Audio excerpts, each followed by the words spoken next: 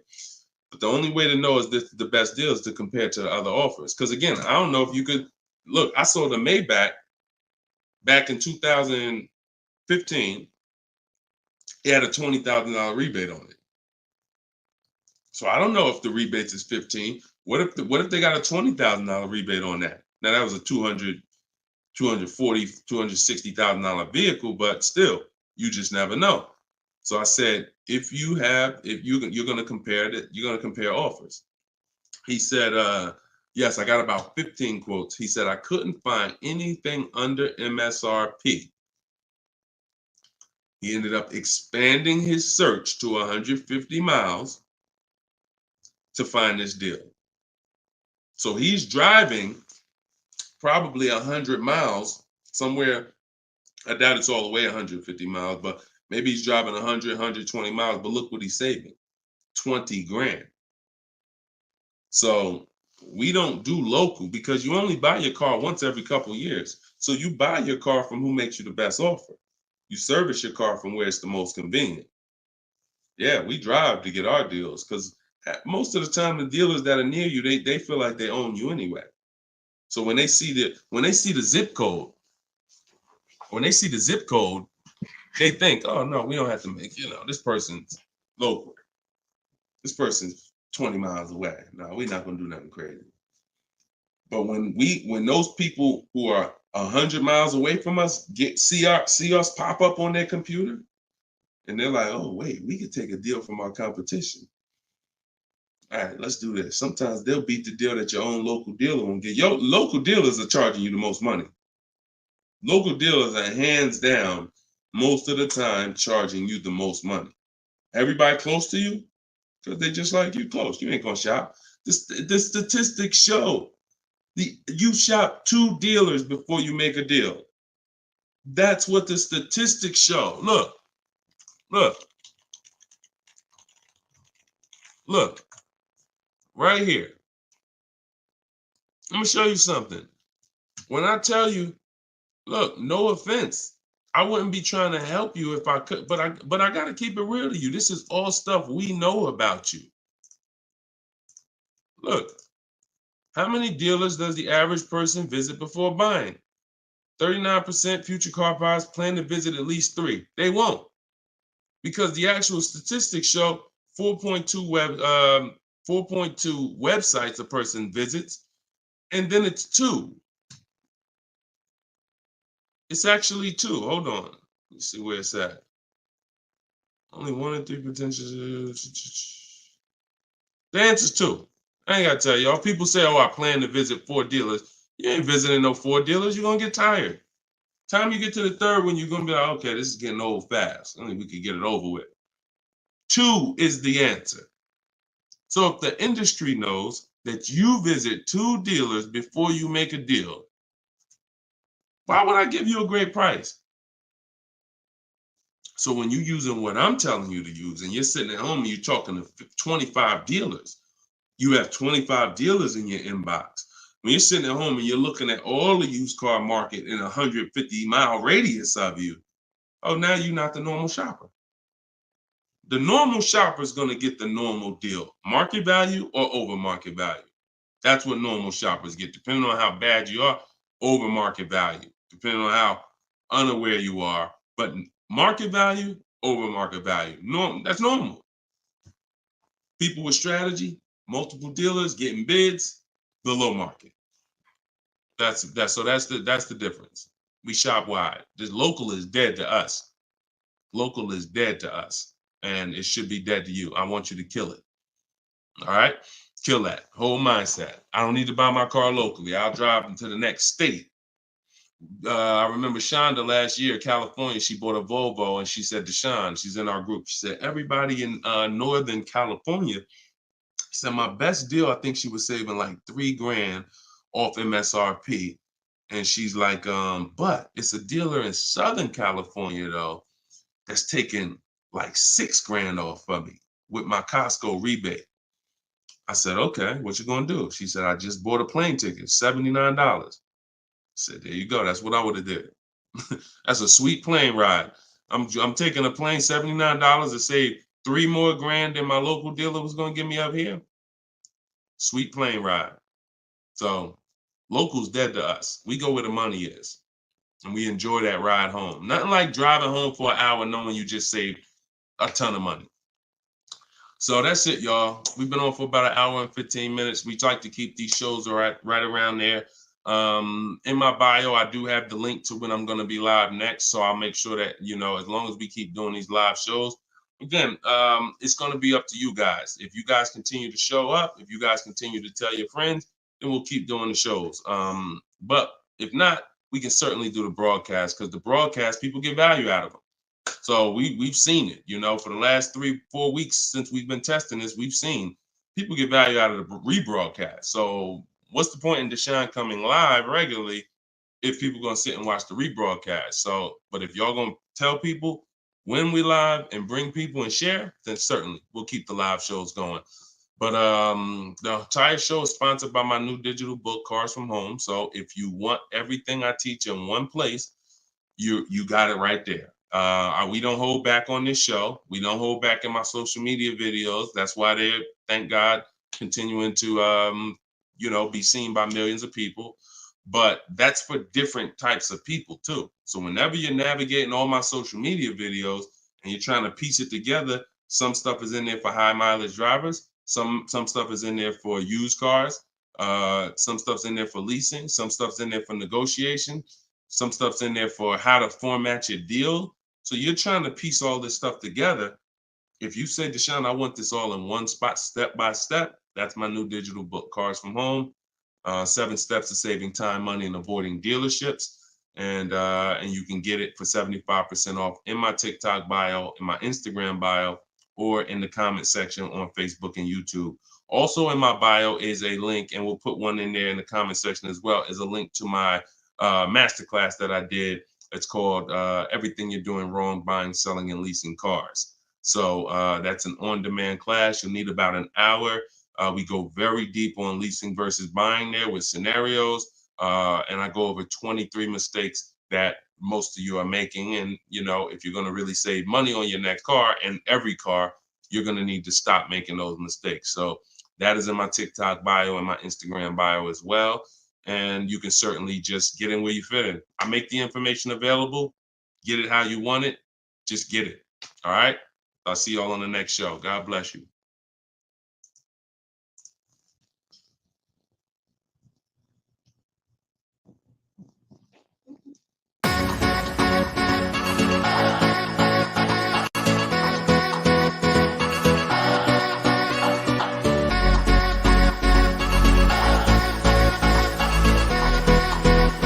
The worst possible thing you could say when you walk into a car dealership. I spent 5 years with Mercedes-Benz, 5 with General Motors, and the worst thing a person could say when they walk in is, if you could just get me to this payment, we got a deal. So your loan's probably still like 19, which means you got to pay to get out. You're upside down. It's called negative equity.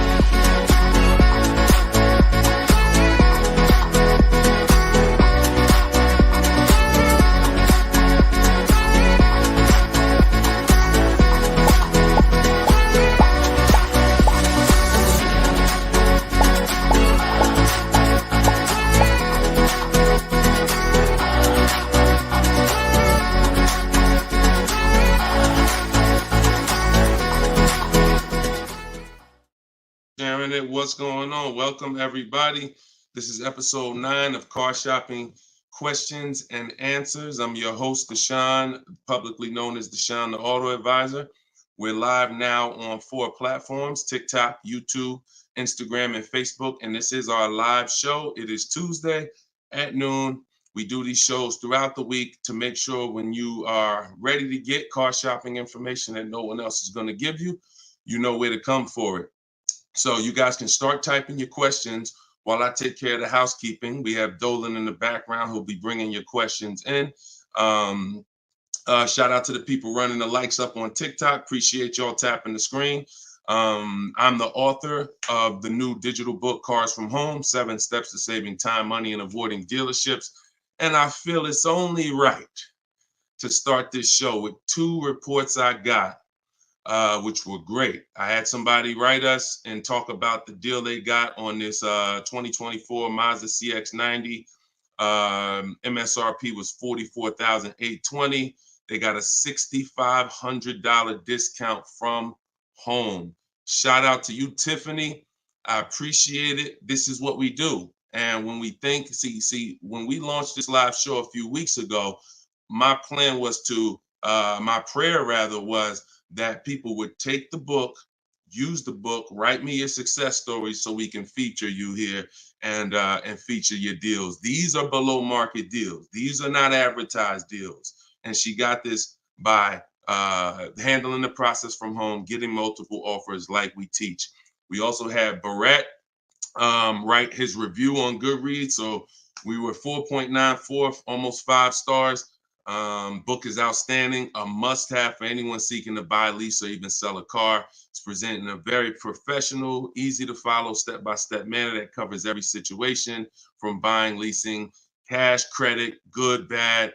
Although I purchased and leased several cars in my lifetime, I learned new tactics to obtain the best value for my money, and it even has a wish list, yes, to help you separate your wants from your needs. Come on, Barrett. Appreciate you so much. Everybody who wants to get your copy of Cars from Home, it's normally $97, but for the next 30 minutes, you can go to my TikTok bio or my Instagram bio, or we have a comment pinned for you guys on Facebook and YouTube, and you can get your book for 75% off. So you won't pay the normal $97. You'll pay $24. But once that timer hits 0, your price is $97, which is still a great price. So now that the housekeeping is done, we can start with the questions. And if you got the first one, Dolan, feel free to bring it in while I put the banner up for those who want to get their book. Okay, is it better to shop online or in person? Well, you have no leverage in person. In person, you're competing with a person who negotiates every day, 2-3 times a day throughout the week. You're no match. I don't care how good you think you are. The best trained professional is just going to be better than you. And that's because they do this every day. Now, the second reason it makes no sense for you is because from a leverage position, you can't put them against their competition. You don't know where the real bottom is. And so you're going to overpay. And even if you get a good deal, who's done this? Be honest. You leave the dealership and you're like, you think we did okay? You think we could have got a little bit more? Think we could have got a little bit more off? That's called buyer's remorse. That's the seeds of buyer's remorse. Anytime you wonder if you could have got more money off, that's buyer's remorse. So we never wonder, and the way you don't wonder is by shopping online, getting multiple offers from multiple dealers, letting people compete for your business, and then choosing the best one. And if you really think about this, this is how you shop for everything in life. This is how you shop in the grocery store. When we go into the grocery store, we're not looking to try to not overpay for the spaghetti sauce, right? We're not looking at hoping that we don't overpay for the grapes today, or let's use for the potato chips we're going to buy, because we already know there's so many options and there's so many people that are competing against each other to sell us something. And that is how you guarantee your best deal, when you have multiple people competing. So when you are leasing a car or buying a car, you need to get at least 5 bids. When you are buying a used car, you need to be shopping wide. You need to be shopping within 75, 100 miles of you. And that's a minimum. And then you need to be looking at all the websites that have used cars, so that by the time you make your decision, you've seen so many options, so many offers, that you have 100% peace of mind. Now, that's just when it comes to buying the car. When it comes to replacing your car, because some of you know there's a word we don't use, it's a T word. It's 2 words we don't use. One is trade, one is down payment.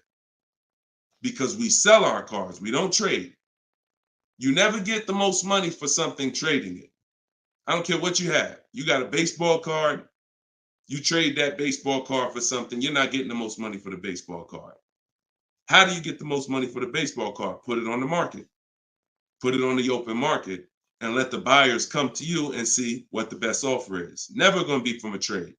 Now, the only time we do have to trade is if you're in a negative equity situation. If you're in a negative equity situation, then, and you have too much negative equity, you're going to need to do a trade if you can't pay the difference.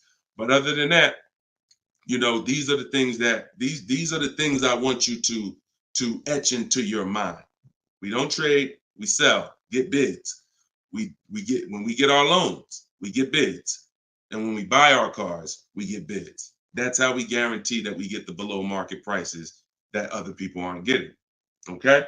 Go ahead, Dolan. If you got the next question, shoot it up. Okay, this one's from Instagram. What fees are included when you buy a car from out of state?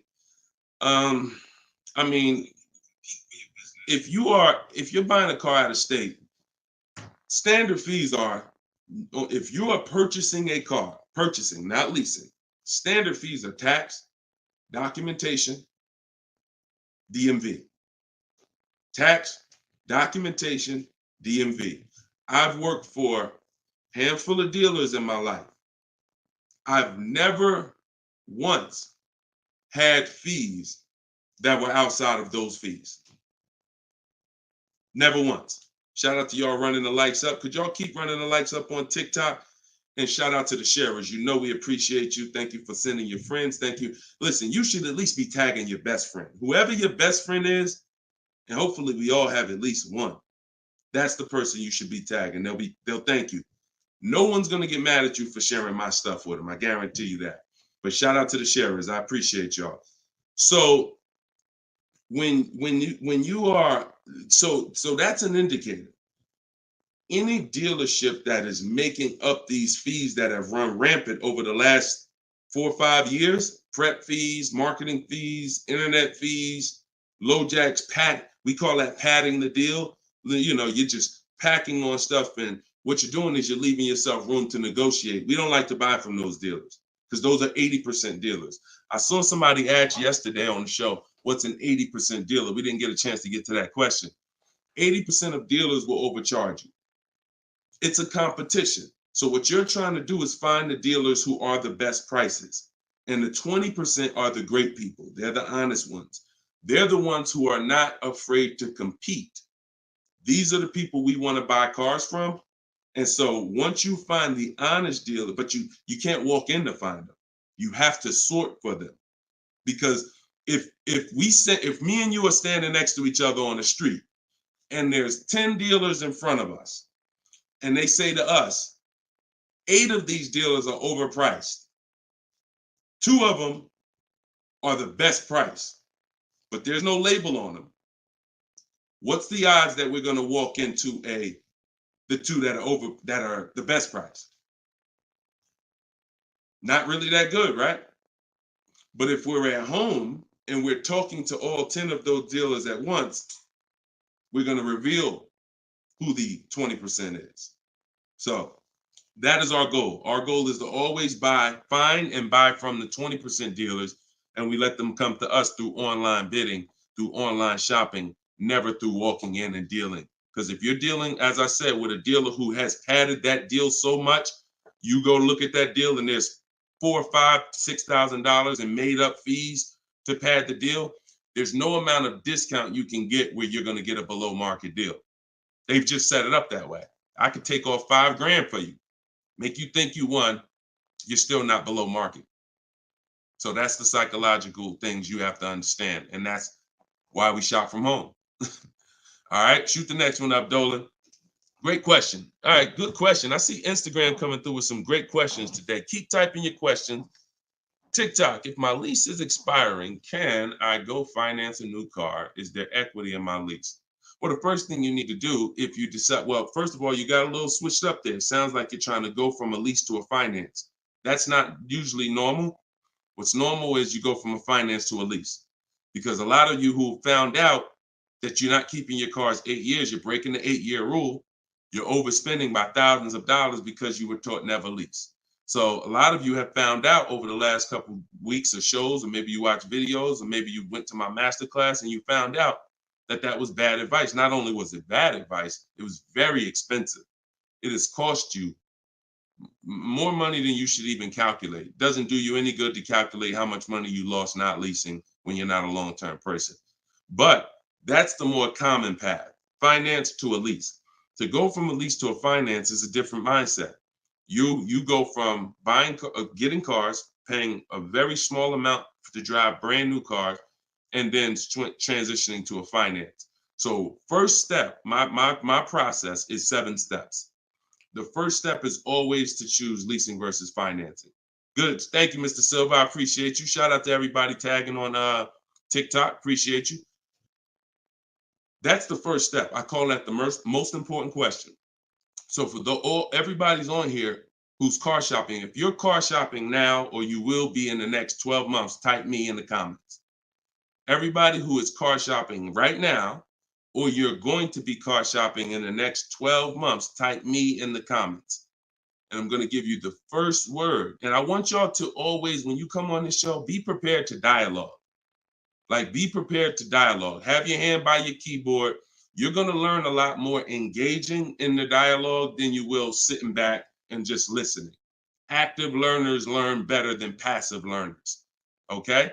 So now, all of you who said me, I want you to ask yourself, how many years are you keeping the next car?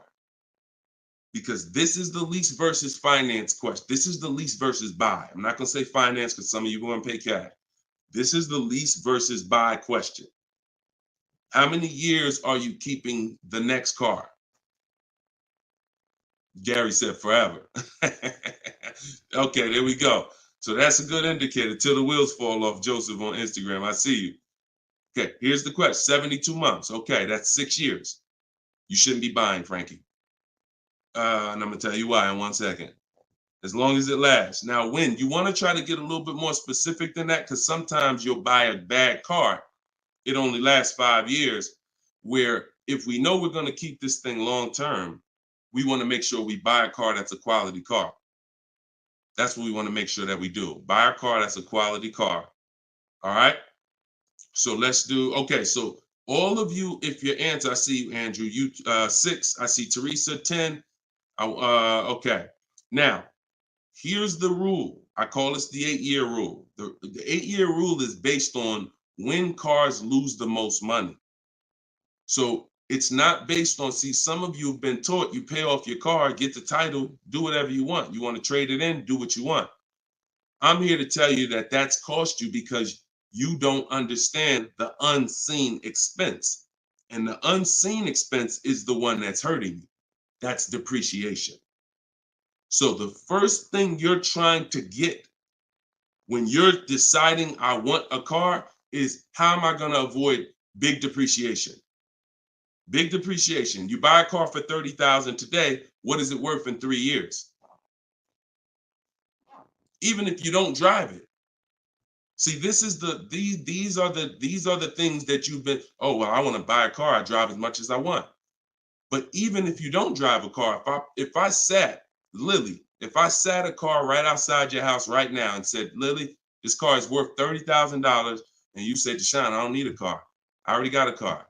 And I said, but it's yours. Here, it's yours. It's worth $30,000. You don't drive it. You come back a year later. What's that car worth? Told y'all, stay by the keyboard. What's the car worth? See, we're going to dispel this myth right now, because some of you don't understand, because of what you've been taught, that you think, oh, if I buy a car, I could drive it. I don't pay for the mileage. I'm going to show you that not only do you pay for the mileage, you pay even if you don't drive it. See, look, Alvin said 24. Look, didn't drive it 1 mile. Days on Instagram said 24. Look, didn't drive it 1 single mile. That's probably accurate. So think about that.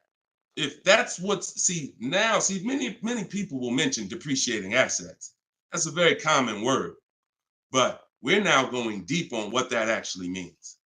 Depreciating asset means I purchase something, I acquire something, whether I use it or not, it's going down in value.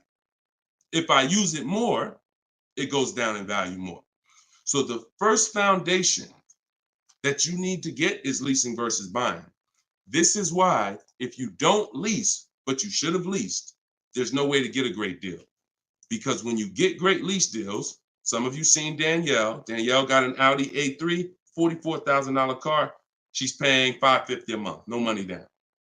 So that's Danielle. So when you consider what that car would have cost her if she purchased it, no money down, probably would have cost her about $900 a month.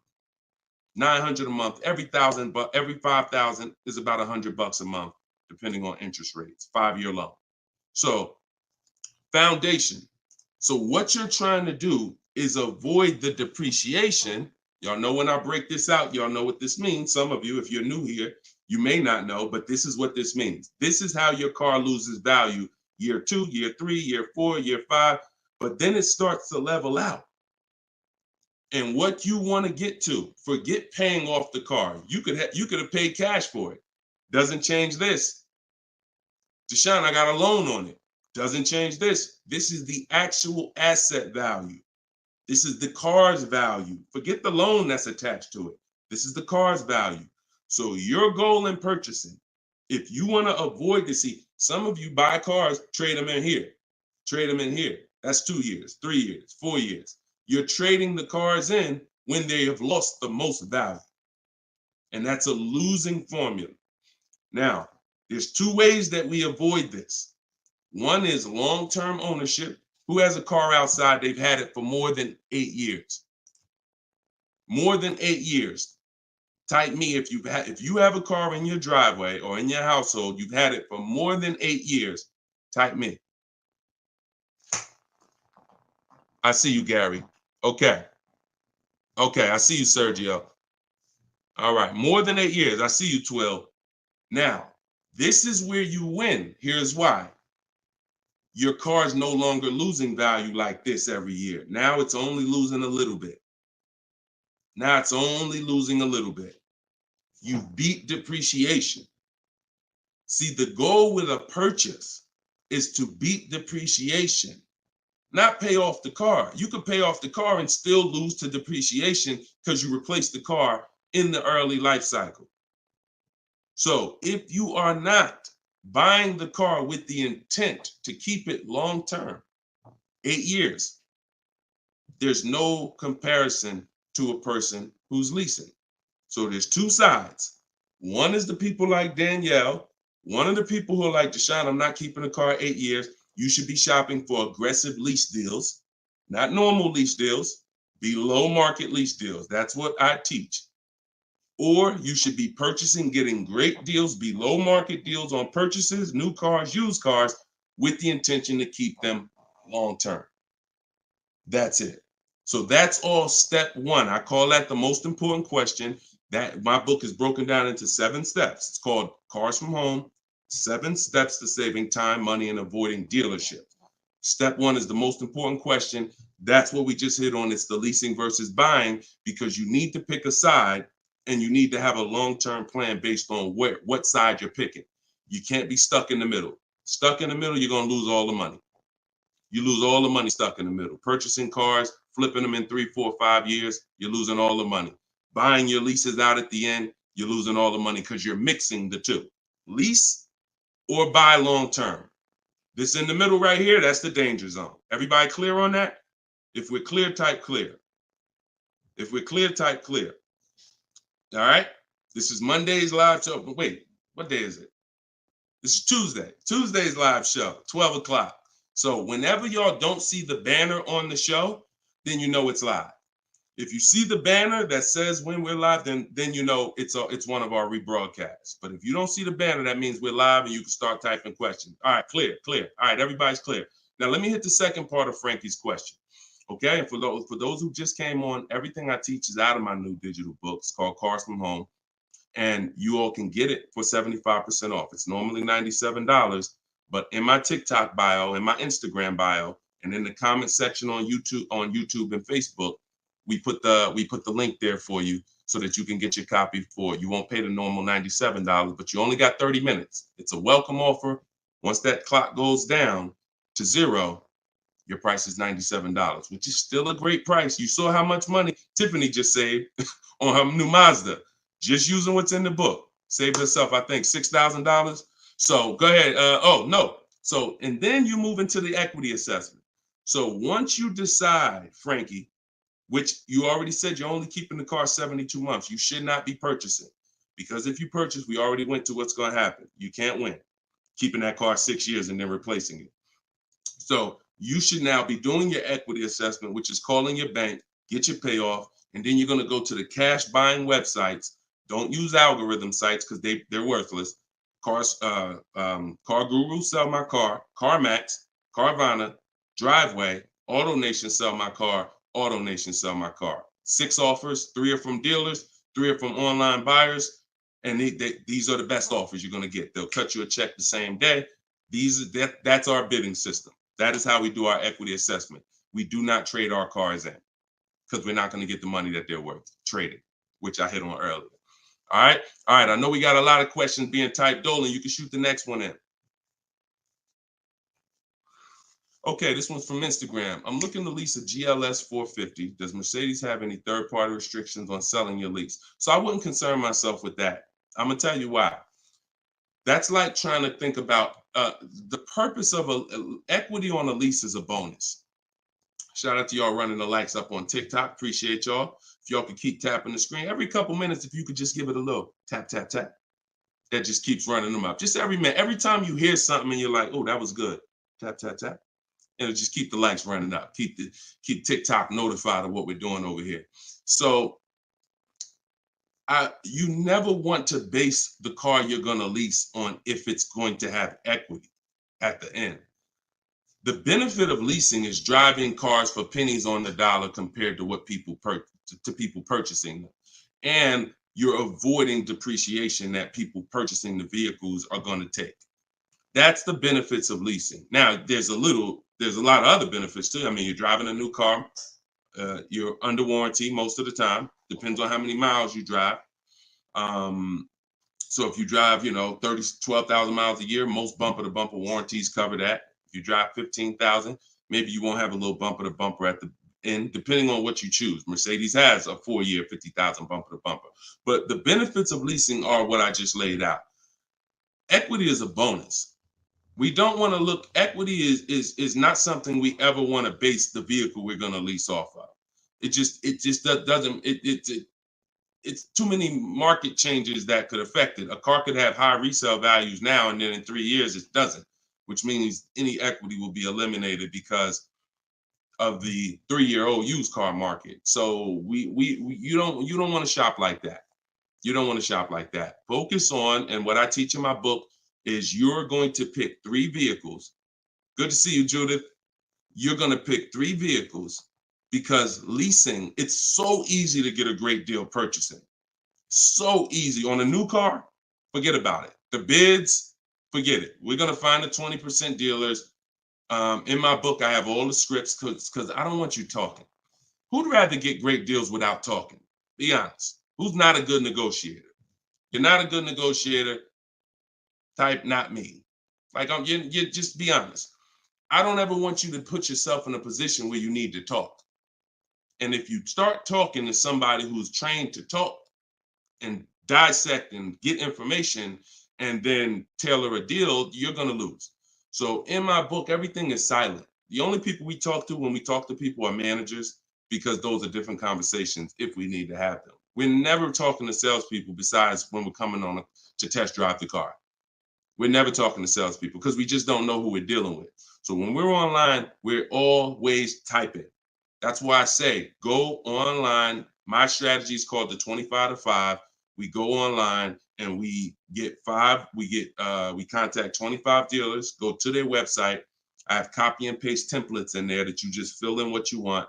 But if you're going to do it your way, that's fine. But I'm telling you, you don't want to deviate from this format because you're going to get yourself in trouble and you're not going to get the results. You want to be able to connect with a large amount of dealers so that you could get 5 offers, at least 5, because 4 are going to be overpriced most likely, but 1 is going to beat everyone else.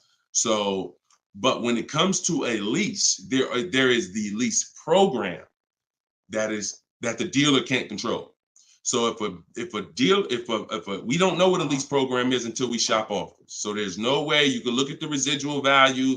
You can look at all this money factor. I know some of you who are in the math, you're like, oh, well, I'm gonna just look at the money factor and see. You can't tell because it can have a high money factor, but it have some good rebates. The only way we know a great lease deal is to shop the market, get our offers, and then if the lease program, if the best offer doesn't get you under 1.5% with no money down, then it's a bad lease program. It's a bad lease program. In which case, we move to another vehicle. So I'm not going to ever co-sign leasing a bad vehicle a vehicle with a bad lease program. I've had all types of people hit me, Deshone, I'm looking at this Range Rover, man, but I did all the offers, and they'll be in the group. We have a private group, and I get to talk to people all around the country about this stuff. So they're like, Deshone, you think I should move on? I'm like, look, you could wait till next month, see if the program gets better, but I'm never going to co-sign signing a bad lease deal. You're paying too much money for a vehicle you're giving back in 3 years. So you're defeating one of the major benefits of leasing. So that's the only reason why we have to have 2 other vehicles that we like when we're leasing. On a purchase, no. One vehicle, pick it, get your bids. One dealer is going to blow everybody else away. But with a lease, you want to have 3 vehicles just in case it's a bad lease program. And if they got a bad lease program this year, maybe in 3 years when your lease is up, they'll have a good lease program. So that's what we do. It's too many cars out here. It's 400 cars out here. 40-something manufacturers competing for our business. Why are we going to get locked on one car? And the reason we're doing this, y'all, is because we're not shopping. You're not shopping. You're not taking the going out for the weekend and test driving cars seriously. You're about to drop 40 grand of your hard-earned money. You need to be, like I teach, shopping and not letting anyone disturb your shopping. If I'm looking for a car, I'll take a whole Saturday and go out or a Monday, and I'll go out and I'll drive 4 cars and be like, okay, that was fun. Don't sit down and don't talk numbers. So let me make that clear. Don't go in there and sit down at the desk and start talking numbers and get a proposal. No. Shop. Once you decide what you want, then we come home and we get our offers from home. All right. Go ahead, Dolan. Next question. All right. When you don't talk, I see a lot of you saying you're not good negotiators. Then you just got to stop talking. Stop talking and start making people bid. You're going to get better deals than good negotiators all day long. Heard you loud and clear on the rebroadcast. I'm here live. All right. Welcome, Jill. Looking for a car now. Profited on a sale, so coming in clean. Need to rebuild credit. Lease cheap car, finance car under 5-6 grand. It depends on where your credit is. If you're in the mid-6, I teach something called, profile over score. So if you have a paid off car, if you have nothing gets you approved for a car like on-time car payments. If you've been making on-time car payments for 2 years, 3 years, you're typically gonna get approved for most leases. As long as you're not going from like a $450 payment to a $900 payment. But if I'm in a state where if I'm in that mid-6s, 660, 670, I go for the lease. If I'm in the low 6s, then I go for what I call a smart car, which is the car to set you up to lease. So your goal is to get the least expensive car you can get a loan on, quality car. You want to go small as possible, and small as possible for you might be you need a sedan. You might need 3 rows. But I teach something, and that's what we were talking about when I posted that review that Barrett wrote for our book today. He was like, we get a wish list for needs versus wants, because oftentimes we confuse these. Needs are things you can't live without. I need to have this, or the car's not going to do what I need it to do. I need to have it. Wants are things that you'd like to have, but you can live without. When it comes to getting a smart car, and it's not the little smart car, y'all. I have a different. That's a different meaning for us. It means saving money at the right time.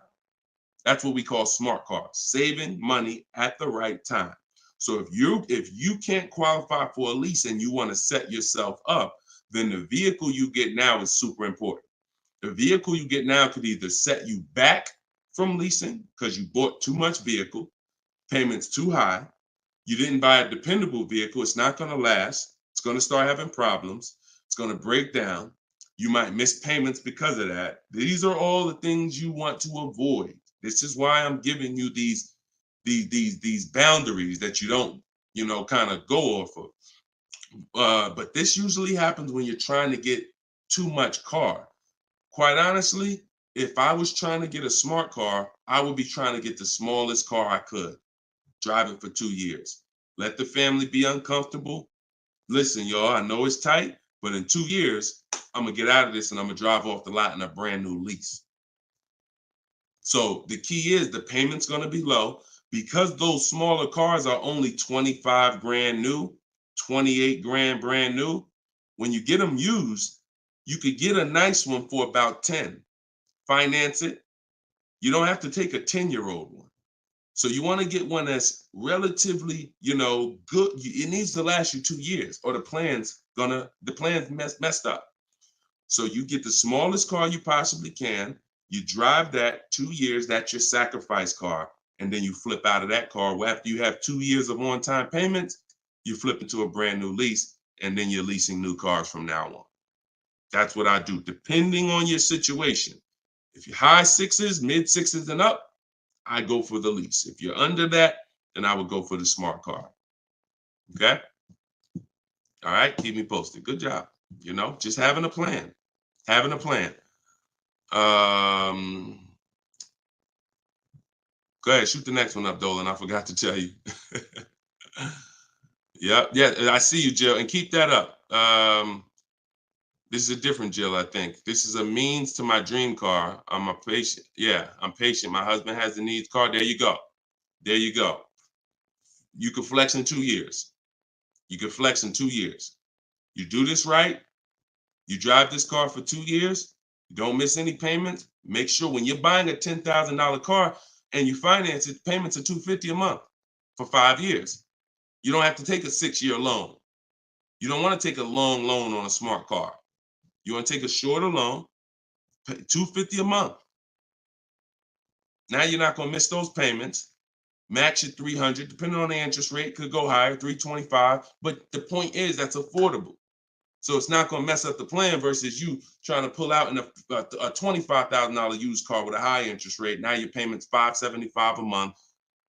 You get what I'm saying? So just stay focused, stick to the plan. All right.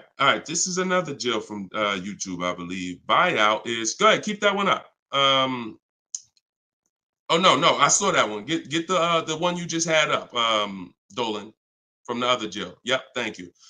So buyout is $36,000 on my 2023 Audi Q5. I want to lease a Range Rover Sport. Should I sell on my own or turn into the dealer? Doesn't look like, and I'm just going to tell you, this is not usually when we do an equity assessment. Now, if you can get out, break even, great. You're driving a 2023 Audi Q5. I don't know who told you that you could switch cars that fast, but it doesn't happen that way. And so the only time in history that we've been able to switch cars that fast is when there was a once in a lifetime seller's market, 2021, 2022, 2023. Once in a lifetime. Chip shortage, every single car was worth 7,000 to some of the trucks were worth 10 to 15 grand more than they would normally be worth.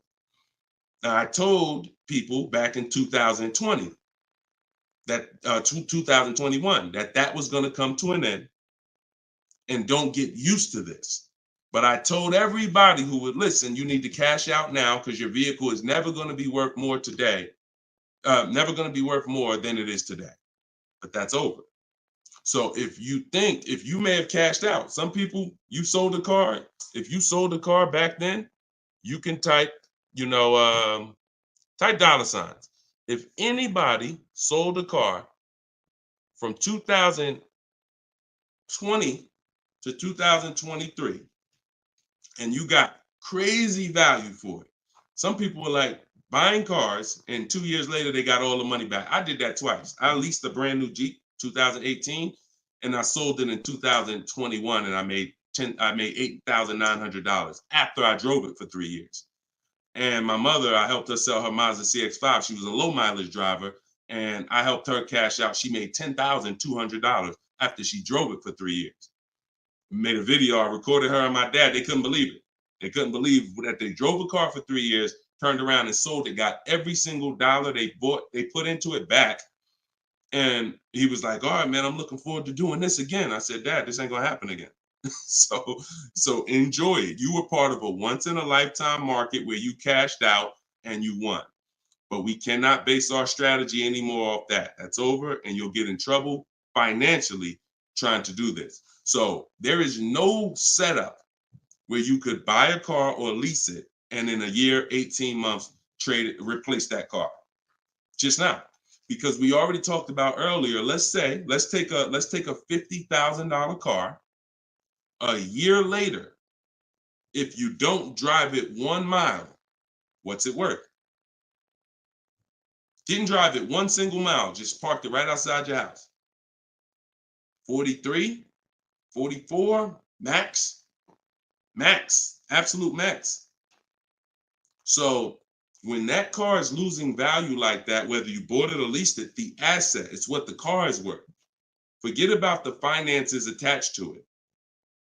You can't, and look, if it's a Jeep Wrangler, if it's a car that has a high resale value, like a Jeep Wrangler or a G-Wagon, these are top 10 best resale values in the world, then all I'm gonna do is after I lease it, I'm just gonna sell it and I'll make the equity.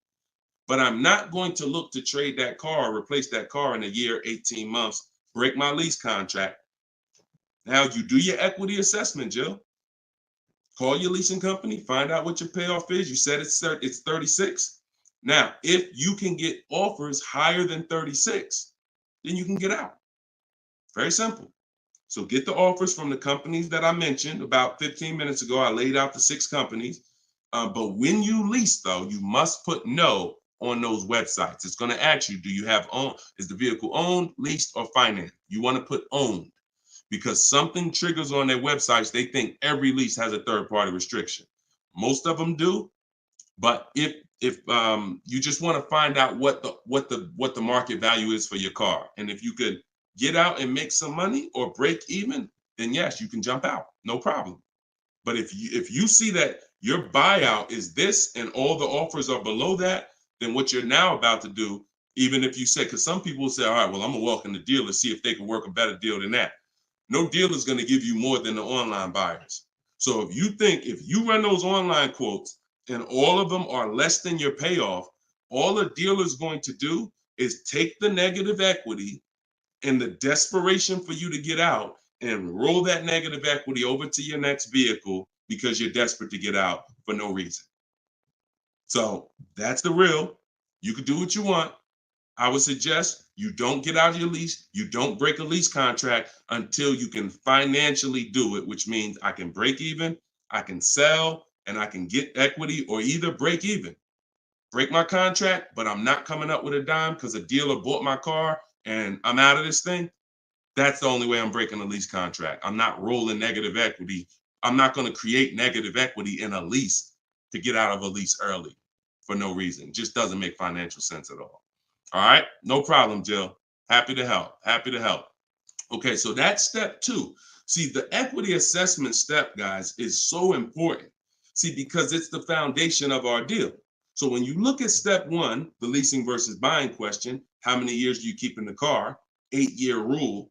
That's step 1, super important. Foundational of your deal. As I said, you can't get a good deal if you purchase, but you should have leased. Impossible. You got a bad deal. I don't care how much money you get off. Now, second step is if I have a car to replace, I got to do an equity assessment because I need to know, is this car that I'm in going to be going to prevent me from making a move right now? Too much negative equity, I'm prevented from making a move right now. If I can get out, make some money, now I got some money. I can sell. I can put money in my pocket, put it in my bank. That means it's an asset. It's a blessing to me. So your car that you're in could either hinder you from getting a car or it can help you get the next car. That's why we always do the equity assessment before anything else. All right. I don't know why I'm frozen on Instagram. All right, go ahead back in, Dolan. Next question. Okay, now I'm back. I see. I'm just monitoring Instagram. Okay, and just so y'all know, everything that I'm teaching is out my new book. And look, I want to show y'all this. And before, keep that question up. Look, here we go. Boom. Look at that. 4.94. Thank you to everybody. We're higher now. I think we're up to 35 ratings, 28 reviews. So thank you to everybody who's reviewed the book on Goodreads. Appreciate you. And thank you for everybody who's using it. Make sure you are writing me with your success stories. Show me your deals so that I can post them just like I posted Tiffany's deal. But everybody can get the book. You can get yours for $90. It's normally $97. But as our welcome special, our book launch special, you can get it for $24, 75% off in my TikTok bio for 30 minutes, or my Instagram bio, or in the comment section of YouTube or Facebook. We have a comment pin for you.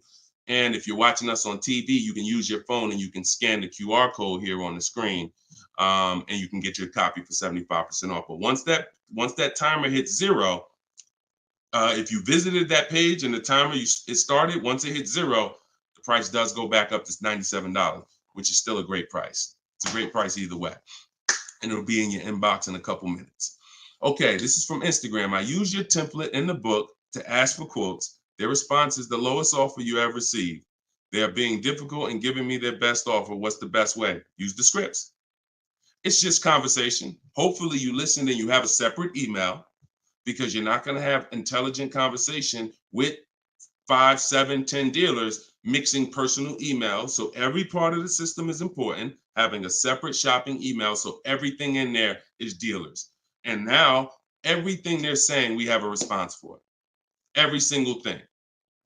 It doesn't matter. Don't expect 80% dealers to be easy. Expect them to, hey, can we have a conversation? Hey, when can you come in? Hey, this be a whole lot easier if you're here. See, what we already know is we've given them all the information they need to give us a quote. So the best thing, or the stages we move through in our conversation with dealers, is who has a car that I want. That's first. Our first set of scripts is designed to weed out the dealers who don't even have a car we want. Nothing to talk about. Nothing to talk about. So there are dealers who won't tell you they have a car. That's why we have scripts. Hey, when can we talk? I'll be handling my whole purchase online. Can you confirm if you have something that matches? Every one of my scripts ends with a question. If you're not going to use my scripts in my book, then you make sure every email you write should end with a question, never a statement. So what you're sitting at home and you are copying and pasting. Very simple. Everything they say, we have a response, because I use those scripts. I'm from inside the dealers for 14 years. I know those scripts. Hey, it'd be easier if you were here. Hey, we only do business in person. Hey, when can I get you on the phone? I promise it won't take long. All of the stuff they're going to say. Hey, we only quote in person. None of the people I'm talking to have said that. So should I remove you from my list? Always ends with a question. So your expectation may be, you thought by sending all the scripts, you were just going to get, oh, quotes coming in, everyone doing this. No, that's why we have scripts, because we keep the conversation moving forward. Everything they say, just go to the script, open the template. And just so y'all know, in my book, one of the best reasons why it's a digital book is because I link you to videos and I link you to documents, and that you can copy and paste. So that what this person is talking about is the templates and scripts that I've created for contacting and having these conversations with dealers. So, but everything you are doing, everything they're doing is very predictable. You just change your expectation. I'm going to talk to several people and I'm going to weed this down to 5 offers. And out of the 5, one of them is going to beat everybody else. And then I'm going to use my counter offer calculator that Deshone made to send the counter offers and close my best deal. Take all the emotion out of it. Take all the emotion out of it. You should be emotionless. Nobody can hurt you. All right, you're at home in your living room. All right, go ahead. Mike said nobody gives us this info. I sold cars and the dealership wouldn't even give us any insight. Trust me, Mike, I understand, man. That's why I love the 20% of car salesmen and dealers. They love what we're doing here because they know we were never taught this stuff. So we were never taught about leasing, financing. Thank God I was able to learn it, and I was able to, but we weren't taught about insurances, all the stuff that they should be training us on. We weren't taught. So I appreciate you being here, man. All right, go ahead, Dolan. Next question. Great questions today. Great questions. Let's go. I see you. Shout out to the people running the likes up on TikTok. Can y'all just keep tapping the screen every couple minutes if you could? If you enjoying the show, you getting value out of what we're doing, every couple minutes, if you could just tap that screen and keep running those likes up. I appreciate y'all. It lets TikTok know we talking big money over here. Yep, I see it. Thank y'all. Appreciate you. All right, this is Gary on YouTube. When leasing, is it all about purchase price? No, it isn't, Gary. Great question. When purchasing, it's always about purchase price. All in, out the door, tax fees, everything included. Purchasing is always. Now, leasing, we get our lease offers, and this is where we eliminate the term down payment. We no longer say down payment. I want you to eliminate that word, those words from your vocabulary. You want to replace them with total out of pocket. Total out of pocket. So all of our lease offers we're going to get is following the 1% lease deal principle, which is, because some people, I know Judith still asks, oh, hold on one second.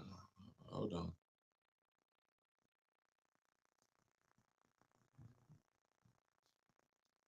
Okay, I think my wife's headphones hooked up to the broadcast here. Thank you for letting me know, Judy. So when we're getting, so the 1% lease deal rule is older than, it was around, I think, before I got into the car business at 2006. And what it was is if your lease payment was 1% or lower of the MSRP of the car, you stole a car. Stole a car. Example, I know if you've never seen a 1% lease deal, let me show you a couple. So this is Greg. Greg, look, first time posting here. I'm excited. My latest lease, graduated. Now we have a particular online, video library here. So when they say graduated, I have a coaching program, and but the steps are the same. So I always say, get in where you fit in. Steps are the same in my book, in my video course. He said, I followed the steps, set up a great lease deal, 36 months, 12,000 miles per year, all said and done. Monthly payments $527. MSRP is $56,275. So when you divide the monthly payment into the MSRP, you're going to get a number. Now, when you multiply that by 100, so I'll give you an example. Let me show you how this works. In Greg's case, I got my calculator up here. I would take 527, divide that into 56,275, which is the MSRP, not the selling price. Doesn't matter the selling price. The MSRP is how we gauge the value. Now, that's 0.009. Then we multiply that by 100, and that gives us 0.93%, which is what he put here in his post. So that's an under 1% lease deal. Look, it was a steal. I think someone messed up on the paperwork. No other dealer came close. There we go. Same thing with Freena. Freena just got a Jeep a little while ago. Look, her deal was better than his, my God. But it's a better lease program. Jeep had a better lease program at the time. So, I mean, she got a $579 a month lease on a $65,950 Jeep Grand Cherokee hybrid. Out of control.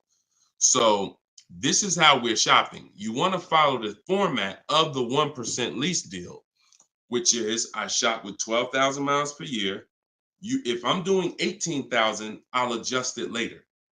If I'm a high mileage driver, who's a high mileage driver? You drive more than 20,000 miles per year plus. Who's a high type HM if you're a high mileage driver? All right, type HM. You adjust it later. 25,000 mile a year lease. You always shop with 12 because that's how we judge. I see you, Mr. Silver. That's how we judge. I see you, Ado Johnson. Or no, AD Johnson. Sorry. So still going to, this is still Gary's question. This is why we're not focused on the purchase price when we're shopping lease offers. We're focused on looking at the formula that we use to judge a great lease deal. And everything we do, I have 3 rules. 1% lease deal, I didn't make it up. That's a steal. In between 1% and 1.5%, that's a deal, because that's still better than a purchase. It's still great value. When you compare it to someone who's purchasing, they're paying tons more. Even somebody who didn't get a steal, because the lease program has to be there to get a steal. They got to want to give away these cars. They got to have great incentive, great, everything has to line up, stars in the moon, and then we get the dealer that's going to give us the biggest discount. If it's under 1%, that means the lease program was incredible. But a good lease program, great lease program, will still get you, when you shop your offers, in between 1% and 1.5%. So, you look at somebody like, I used, Charles. So Charles got a Palisade, very, very popular vehicle. He got 10 offers from home. His best offer was 1.23, $48,000 vehicle. He's paying $597 a month. Now that same $48,000 vehicle, and this, I'm about to hit on something that I said earlier, but I'm gonna really bring it across home plate right now. It's impossible to get a great deal when you purchase, but you should have leased. Because look, $48,000 Palisade, you guys know, we talked about it earlier, every $5,000 on a loan is about how much per month? Every $5,000 on a loan is about how much per month? I told y'all, stay by the keyboard, because we like to dialogue. So we want to make sure you are always by your keyboard so you could dialogue. Active learning. That's how you're going to get the most out of this show. Active. Okay. Anybody type it yet? Okay. Thank you, Dominic, on TikTok. Yes. $100. So that same Palisade that Charles is driving right now for $597, there are people who financed it, no money down, and they're paying almost $1,000 a month, $900 to $1,000 if they got a 5-year loan. If they took a 6-year loan, they're probably paying $8 something a month for 6 years. He's paying $597. So that's what I say. You cannot. And even when you have a good lease program and you get your offers, 1.23, 1.25, 1.3, great value compared to purchasing that car. You're avoiding the depreciation that someone who's purchasing is going to take, and it's no comparison. So, but there comes a limit. That's the third category. We got the steals, we got the deals, and then we got, no, I call this, it's time to chill. 1.5%. Above that, it's not a deal. There's no value there. There's very little value there. Now, no, there's no value. And I'm going to tell you why. Just add up all the payments. 1.5%, we're paying too much for a vehicle we're giving back. It's very simple. We're paying too much for a vehicle that we're giving back. When you take hold on, let me get rid of this. Put the banner back up for those of you who want your book at 75% off. Just scan it right there. Once you get above 1.5%, there's no value, because if you take a $40,000 vehicle, a steal at 1% is $400 a month. A deal is between 4 something and 6. That's 1 to 1.5. 600 a month. Now, above 600 a month, let's take 650. That's 650 divided into 40,000. 650 divided into 40,000. That's a 1.6 lease. I never signed it. Never signed it. I'm gonna tell you why. 650 times 36 months, $23,400. $23,400 I'm paying over 3 years for a $40,000 vehicle that I'm giving back. I paid more than half of the vehicle to give it back in 3 years. So those of you who always wondered what the 1.5% rule, I had to create it, because the 1% rule, a lot of savvy people knew about it. But I noticed There was no threshold for when a bad lease deal. When are we at a bad lease deal now? We know what a steal is, but what's the bad lease deals? And when I started looking at the comparison to purchasing and then the giving a car back, once you get up above 1.5%, there's no value in leasing that vehicle. Next. Clear? We don't sign bad lease deals. Only time we did that, I'm gonna tell you something. All through the pandemic, I had people making 5, 7, 10 grand. Kid you not, hundreds of them. If they were making that kind of money selling their leases, then that was the only exception. Some of them will take a 1.6 lease, put money down. Some of that big equity they had that they didn't even know they were going to have, they would put it down to lower their payment. But that was the only exception back then. I never co-signed somebody doing it now. Okay?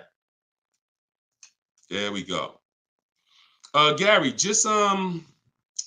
Gary, in my TikTok bio,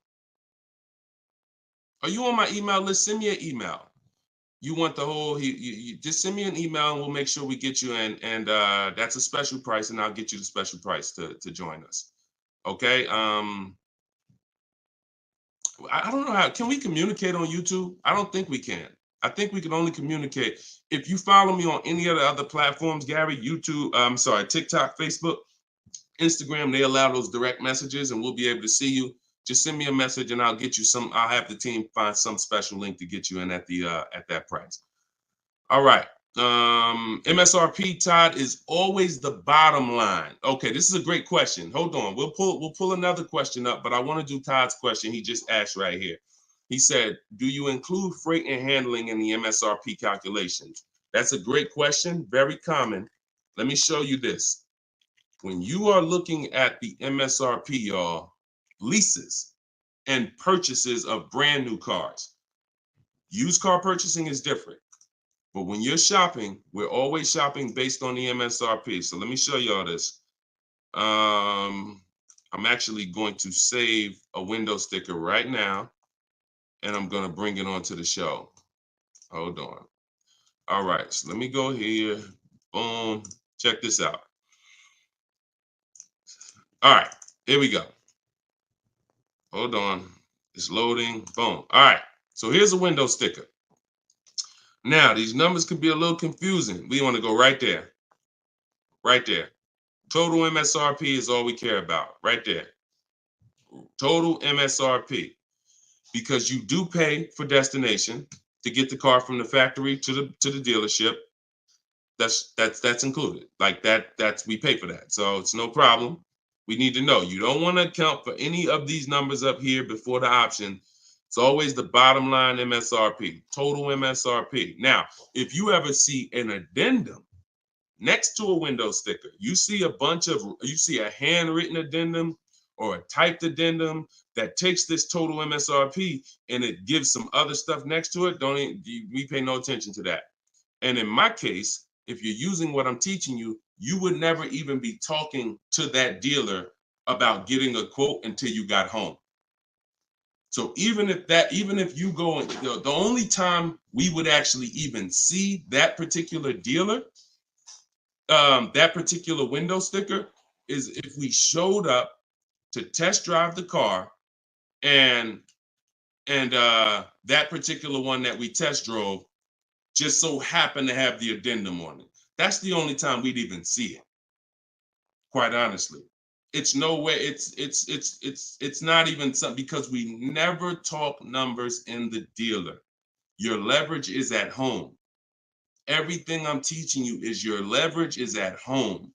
You can talk to multiple people from home. You can get bids from home. You can put people against each other from home. You're in control from home. You lose all of that sitting down at a car salesman's desk and going back and forth one-on-one. You can see the whole market at home. See, we get below market deals. I want you getting below market deals. There's no way for you to get below market deals without seeing enough offers to know the market. I can never sit down across the table from a car salesman and get a below market deal because I don't know what the market is. I only know what your price is. And every single one of your competitors is going to offer me a different price. Some higher, some lower, depending on who you are. And so I can only expose that information by being at home. But yes, everything we are doing is always based on that total MSRP, and that's how we do our calculations. Okay, great question.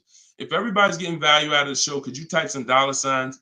Just type a dollar sign if you're enjoying the show so far. So if whenever you see this show, if you see the banner above us, then this is a rebroadcast. But if there's no banner, then we're live. So you can ask your questions, but you can always make sure that I always want to make sure that you guys have access to the live shows so that you can use them. But even the rebroadcast, if you're sitting on watching the rebroadcast, you're going to get the same value pretty much as somebody here live, because somebody's going to ask the same question you had. I can almost guarantee it. So I'm glad. I see a lot of dollar signs.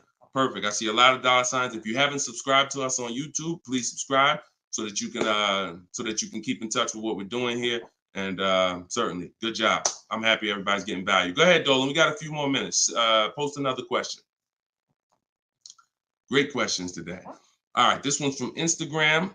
I haven't had any car loans, car leases on my credit before. How likely will I be able to lease an $80,000 car? I have great credit. If you got great credit and income, then you could go for it. Great credit and income, you could go for it. Whether you have the car. Now, I'm going to tell you something. Mercedes did not want to be people's first lease. So there are snooty brands out there. I cannot tell you that because BMW may not be that way. Audi may not be that way. Range Rover may not be that way, because I think Chase does their leases. So, but when it comes to Mercedes, they didn't want to be your first lease. You really had to have some type of comparable credit. But if you have great credit and you have the income, then certainly I'd be going for a lease. No doubt about it. No doubt about it. Just like the chicken and the egg, you know what I mean? Like, which comes first? Or it's better is the job and the experience. You can't get a job without experience. You can't get experience without a job. So in this particular case, somebody has to be your first, lender, and most of them will. Yeah, most of them will. You know what I do too? One more thing. I have this in my book too. Just so y'all know, every little detail is not left out, because I've been doing this since 2006. I've heard every question, and I knew every question has a place. What I do, if I'm you, is before I even shop for a car, if I don't know for sure, even with great credit, if I could get approved, I would call and I'd ask for the finance manager, and I'd tell him my situation. And I say, hey, look, you know what? I got a 740 credit score. I make this a year. I never leased before, but what do you think? And if a Mercedes finance manager would tell you, nah, it's probably not going to work with Mercedes. But someone else would say, nah, that's fine.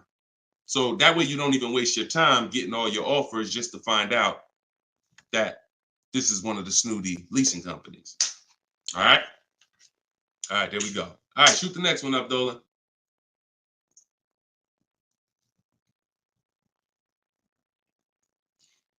Jason Hughes from IG. 12 to 15K in equity. Great job. Okay. I mean, it's nothing you did, but if you got the equity assessment and you got bids, great job. Now, wait a minute. It doesn't sound like you got bids. And I'm going to tell you why. Because it wouldn't be an equity range. That sounds like an estimate. In fact, it doesn't sound like an estimate. It is an estimate. 12 to 15 is an estimate. When we get bids, when we do our equity assessment, we're getting bids and we're like, hey, I have $13,580 equity based on my highest offer from Driveway.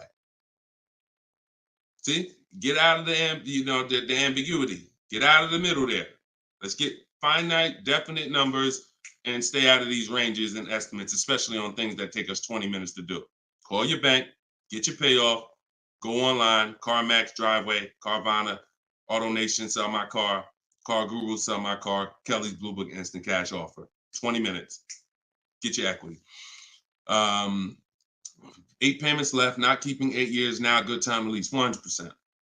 100%. There's no benefit in waiting. Listen, that is the path for a lot of people, Jason. A lot of people are going to discover what we're doing here, teaching by the numbers, not by emotion. And they're going to realize that not leasing has cost me money. Should I wait or should I just transition now? There's no reason to wait. There's no reason to wait. The only thing that would make you wait when you do your equity assessment is you have too much negative equity, you can't get out. That's the only time. Or you have a credit situation where you need to actually get your smart car, get a car for 2 years, rebuild your credit, and then go lease. Anybody else, no benefit. I'd be leasing tomorrow because I had a friend of mine, he's a close friend of mine. He's actually in my program. You know, he uses our stuff.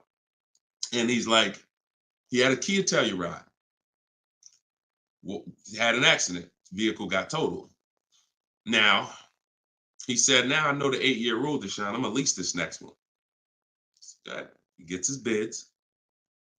Last week, he leased the Kia Telluride for under $500 a month. The same vehicle that he was paying hundreds of dollars every month for. More.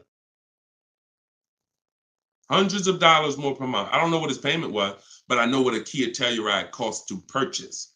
A $45,000 Kia Telluride to purchase with no money down is $800-900 a month. So he's literally under $5, no money down, when he was just paying hundreds more than that. So you're in the same situation. No point in waiting. Transition to a great value lease. Get your offers. You wish you could. You wish you would have did it sooner. All right. Go ahead. Next question, Dolan. Car brands will no longer offer V6. Buy the lease. Let me talk to this question on TikTok. Not right now. Get the next one. Go ahead, Dolan. Put the one you're going to put out. But get that question that this person just posted about car brands no longer offering V6s. Should he buy the lease? If you have one ready, though, put that one up. Deshone, will your book work for both lease and buy? Well, you know what? Let this person answer that for you because we just got this review. This book is outstanding. This is Barrett. And you can see all our reviews on goodreads.com. Must read, must have for anyone seeking to buy, lease, or even sell a car. It is presented in very professional, easy to follow, step-by-step manner that covers every situation. Every situation. Does your situation, Keith, fall under every? If so, we got you. Every situation from buying, leasing, with cash or credit, good or bad. Only thing that Barrett didn't put in there is used cars or new cars. That's in there too. So absolutely. So yes, I'll put the banner back up for all of you who are watching us on TV. You can you can scan the QR code here with your phone, with your camera, and you can get your book for 75% off, or you can go to deshonesbook.com. We have the link in the comments on Facebook or YouTube for you. And if you're on Instagram or TikTok, you can go to my bio, click that link, and then click the button for the 75% off and get your book for 75% off. You won't pay the normal $97. Okay? But yes. All right. I have a 2020 Nissan Sentra. This is Key. I don't want to butcher your name, so I won't try. But from YouTube, I have a 2020 Nissan Sentra. Had it for 2 years. My miles are 64,000 highway miles. Okay. I know I don't have equity. I was told don't trade it in. Would be a bad decision. It's true. We don't trade cars in. We get bids. So you need to find out what your equity position. See, many of you are finding out right now how important the equity assessment is. Whenever you have a current car, equity assessment. So when you call your bank, get your payoff, then you go and you get the offers, you're either going to be in a positive equity position or a negative equity position. Now, if you're in a negative equity position, there's three solutions for negative equity. 2 of them lead to a car, 1 of them doesn't. First is you get all your offers and you can pay the difference because these are the highest offers. So whenever you are, the highest offers are these online bidders. They pay more than car dealers. In fact, 3 of them are car dealers that are bidding. So Kelly's Blue Book, Car Gurus, and AutoNation are car dealers bidding. CarMax, Driveway, Carvana are online marketplaces, used car marketplaces bidding. So you're getting a wide range of diverse offers from people who compete every day to buy cars. and they cut you a check right then and there. They do an hour. Both times I went to CarMax, me and my mother separately, we were out in an hour. I've had people who sold to Carvana, Kelly Blue Instant Cash Offer. They do their inspection. And then they bring you a check. So if you can pay, let's say you said you don't have equity. So if that's the case, then you may have negative equity, which means you might owe 30 and your highest offer is 28. Then I would come up with the 2,000 and I would pay the difference all day long because I'm still winning through a bid. My car's value is maximized through a bid. And if I don't get bids, I'm not maximizing my car's value. So now, second, when we can't pay the difference, then that means we must trade. This is the only scenario where we trade because you need now one part of the bidding strategy you can't do. So you're going to do the other part of the bidding strategy, which is now think about what car you want. Okay, I want a Toyota Camry. Now I'm going to get my bids. I'm going to get the lowest bid, the dealer that's going to sell me the car for the lowest amount, and then I'm going to purchase from them. But before I can purchase, now I need to bring my old car into the scenario and ask them, how much is my old car worth to you? Now that's the winning dealer. You need them to bring that loan because you need them to carry that negative equity you have and put it on top of your existing deal. So you cannot depend on, don't even think that they're going to pay the amounts you had over here. Oh, Driveway was offering me 29. Yeah, you could tell them that, but again, they're not going to be able to pay that. They can't beat all their competition on the bid and then beat all the online buyers on the bid. So that's why I say your first option is always to pay the difference. Because you can win with bids there, you maximize, and then you do a separate transaction, you can still keep them separate. But if you cannot get bid, if you can't pay the difference, your only option is you have to trade that car in, and then you're going to let the dealer who you buy the car from wrap the negative equity into the existing lease. It's hopefully it's a lease because there shouldn't be any reason you're trading that car unless you just want a lease. To buy another car, unless you're saying you're keeping it 8 years, which, like I said, most people, I've been doing this for years, they're going from a finance to a lease. Now, one more scenario. I told y'all it's 3 ways out of negative equity. One leads to no car. You have too much negative equity and you cannot put it on top of the actual deal because banks have loan to value ratios. So if you have $10,000 of negative equity, you can't just slap that on top of a $30,000 or $40,000 car. It's going to be too much unless you put money down. So you can't if you got some cash, you can make the deal happen, but you're not going to be able to do a no money down deal because you're looking to have the bank approve the car, the tax, the fees, which probably another $1,500, and 10 grand of negative equity. And then you want to find that's too much because the dealer has to go to the bank and say, we know this car is priced at 40, but we'd like you to lend this person 54. They're not going to do it. They might lend max 50. So the more negative equity you have, if it's too much, you're either going to have to bring some cash to the table to get the deal done. And if you have no cash, you got to wait. You got to pay down the car. It's the only option. That's why I say, know the cause of negative equity. It's usually because you haven't leased. 99, I could tell you the way out. I just gave you the way out. That's in my book, 3 strategies for negative equity. But when if you don't know the cause and you just turn around and get another purchase and you're not keeping it 8 years, you're going to be in negative equity again and again. And there's plenty of people, and some of you, and maybe you, where you're like, dag, Deshone, that's me. Every time I go get a car, negative equity, negative equity, negative equity.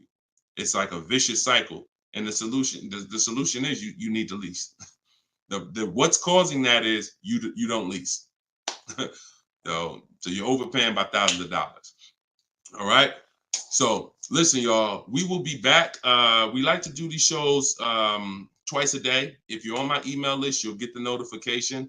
We like to get through as many questions as possible, keep this around an hour, 15 minutes. And so all of you, appreciate you coming.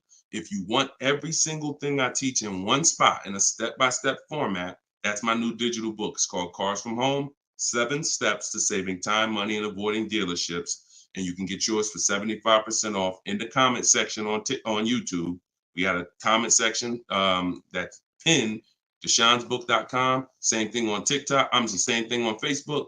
But if you're on Instagram or TikTok, it's in my bio. There's a website right in my bio. Click it and grab your 75% off. You'll get it for $24 instead of the normal $97. Now, if you went there and that timer started, then certainly get there before it hits zero, because once it hits zero, you have to pay the $97, which is still a great price. So my goal for this book is to be the most valuable book financially that you've ever gotten.